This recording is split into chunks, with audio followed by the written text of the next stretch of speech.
ہر قسم کے روحانی جسمانی مسائل اور وظائف کے لیے پیر اقبال قریشی چینل کو سبسکرائب کریں۔ پیر اقبال قریشی۔ بسم اللہ الرحمن الرحیم۔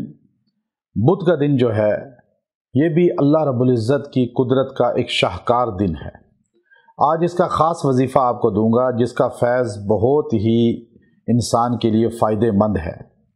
بدھ کا دن جس کے متعلق ابن کثیر رحمۃ اللہ علیہ نے لکھا کہ یہ اللہ کی تخلیق کا اول دن ہے۔ بدھ کے دن اللہ نے کائنات کا آغاز کیا۔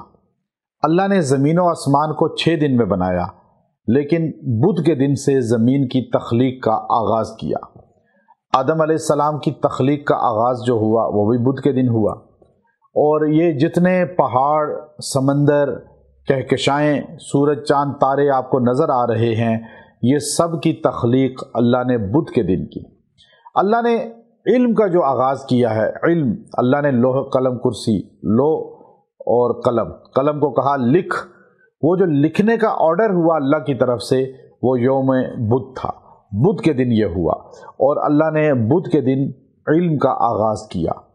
اور اسی لیے ہمارے مدارس اسلامیہ میں، جو ہمارے مدارس ہیں، ان میں جب اسلامی سال کے پہلے دن جب کتابوں کا آغاز ہوتا ہے، سبق کا آغاز ہوتا ہے، تو بدھ کے دن سے اسباق شروع کیے جاتے ہیں، اور بطور تبرک کہ بدھ کے دن اللہ نے علم کو پیدا کیا، تو اس لیے بدھ کے دن جو ہے وہ کتاب کا آغاز کیا جائے۔ ہماری نسبت اللہ کے تخلیق علم کے ساتھ ہو جائے گی، ہمیں وہ روحانیت مل جائے گی۔ اس لیے یاد رکھیں، بدھ کا دن جو ہے یہ وظیفہ آپ کو خاص دے رہا ہوں۔ جو آدمی یہ چاہے کہ مجھے اللہ علم لدنی عطا کرے، علم عطائی عطا کرے، اور مجھے ایسا علم ملے کہ وہ کسی کے نہ ملا ہو، یا عام لوگوں کے پاس اتنا علم نہ ہو، یا ایسے الفاظ مجھے ملیں کہ میری باتوں کا لوگوں پہ اثر ہو اور لوگ میری باتوں کو سنیں اور میری بات کو ایکسیپٹ کریں۔ اکثر لوگ یہ دیکھتے ہیں کہ ان کی بات نہیں سنی جاتی، وہ آفس میں بات کرتے ہیں کوئی متوجہ نہیں ہوتا، وہ شاپ کیپر ہیں تو دکان پہ کوئی متوجہ نہیں ہوتا، فیکٹری میں ہے تو متوجہ نہیں ہوتا، عورت ہے تو اس کی طرف خامند متوجہ نہیں ہوتا، خامند ہے تو اس کی طرف بیوی متوجہ نہیں ہوتی، بچہ ہے تو اس کی طرف ٹیچر متوجہ نہیں ہو رہا، یا اس کے ساتھ والے اس کی بات کو حیثیت نہیں دے رہے۔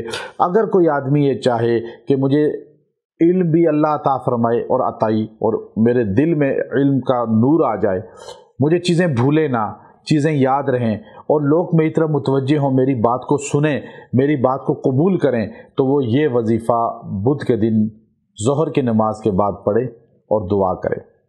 انشاءاللہ یہ دونوں فیض ملیں گے۔ یہ امام غزالی رحمۃ اللہ علیہ کے بتلایا ہوا وظیفہ ہے۔ آپ نے فرمایا ظہر کی نماز میں بدھ کے دن وہ بندہ یا حنان یا منان یا حنان یا منان 300 بار پڑھے، اول آخر درود شریف پڑھے 11 بار، اور دعا کرے اللہ اس کو علم عطا فرمائے گا، اور یہ بندہ بھولے گا نہیں، حافظہ قوی ہو جائے گا، علم اللہ عطا فرمائے گا، بات سنی جائے گی اور بات میں تاثیر آ جائے گی۔ اللہ انشاءاللہ اس کو اس کا فیض دے گا۔ وآخر دعوانا الحمد للہ رب العالمین۔